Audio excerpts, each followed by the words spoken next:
ഇതെന്താണെന്ന് മനസ്സിലായില്ലേ? നമ്മളെ വാഴപ്പൂവാണ്. വാഴക്കുടപ്പെന്നും വാഴമണി എന്നൊക്കെ പറയില്ലേ? നമ്മളിത് കിട്ടിയാൽ കൂടുതലും തോരൻ വെക്കാറാണ് പതിവ്. അപ്പം നമുക്കിതിൻ്റെ പോളയെല്ലാം ഒന്ന് അടർത്തി മാറ്റാം. അടർത്തി മാറ്റിയതിന് ശേഷം നമുക്കിത് ചെറു കഷ്ണങ്ങളാക്കി ഒന്ന് മുറിച്ചെടുക്കാനുണ്ട്. വെറുതെ വലിച്ചെറിയുന്ന വാഴപ്പൂവിൻ്റെ തോട് കൊണ്ട് അടിപൊളി ചമ്മന്തിയാണ് നമ്മളിന്ന് തയ്യാറാക്കിയെടുക്കുന്നത്. ഇത് കഴിക്കാനായിട്ട് നല്ല ടേസ്റ്റാണ്. ഇതെല്ലാം കഷ്ണങ്ങളാക്കി കഴിഞ്ഞിട്ടുണ്ട്. ഇനി നമുക്കിതൊരു പാത്രത്തിലേക്ക് ഇട്ട് കൊടുക്കാം. ഇനി ഇതിലേക്ക് ഒരല്പം ഉപ്പും മഞ്ഞൾപ്പൊടിയും കൂടിയിട്ട് നമുക്കിതൊന്ന് വേവിച്ചെടുക്കണേ.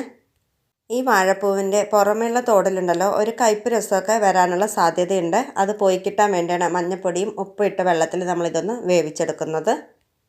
ഇതുപോലെ വേവിച്ചെടുത്തിട്ടാണ് ചെയ്യുന്നതെങ്കിൽ ഇതിനൊട്ടും കയ്പ്പ് ടേസ്റ്റ് ഉണ്ടാവില്ല. നമുക്കിതൊന്ന് വെള്ളത്തിൽ നിന്ന് കോരി മാറ്റാം. ഇതൊന്ന് തണുത്ത് വരട്ടെ.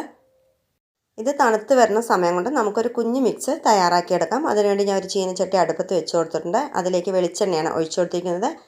1 ടേബിൾ സ്പൂൺ കടലപ്പരിപ്പ്, അതേപോലെ തന്നെ ഉഴുന്നുപരിപ്പ്. ഇത് നമ്മൾ നല്ലപോലെ ഒന്ന് വറുത്തെടുക്കണേ.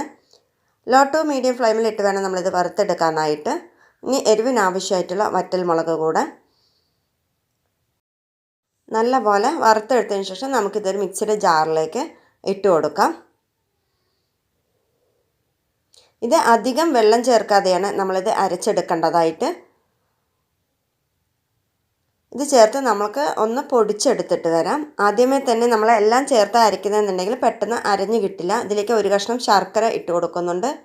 കൂടെ തന്നെ നമ്മൾ നേരത്തെ വേവിച്ച് മാറ്റി വെച്ചിരിക്കുന്ന വാഴപ്പൂവിൻ്റെ തോടുണ്ടല്ലോ, അതും ചേർത്ത് നാളികേരം, ഉപ്പ്, ഒരല്പം വെള്ളം കൂടെ ചേർത്ത് നല്ലപോലെ ഒന്ന് അരച്ചെടുക്കണേ. അരച്ചെടുത്തതിന് ശേഷമാണ് ഞാൻ ഇതിലേക്ക് ഒരല്പം പുളി കൂടി ഇട്ട് കൊടുത്തത്.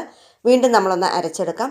ഇത്രയേ ഉള്ളൂ നമ്മളുടെ വാഴപ്പൂ വെച്ചിട്ടുള്ള ചമ്മന്തി റെഡി ആയിട്ടുണ്ട്. ദോശയുടെ കൂടെയും ഇഡ്ഡലിൻ്റെ കൂടെയും ചോറിനൊക്കെ പറ്റിയ ഒരു അടിപൊളി ചമ്മന്തിയാണിത്. എല്ലാവരും ഒന്ന് ചെയ്ത് നോക്കണേ. വീഡിയോ മുഴുവനായി കണ്ട് നിങ്ങൾക്ക് ഇഷ്ടപ്പെടുകയാണെങ്കിൽ ലൈക്ക് ചെയ്യാനും സബ്സ്ക്രൈബ് ചെയ്യാനും ഷെയർ ചെയ്യാനും മറക്കല്ലേ.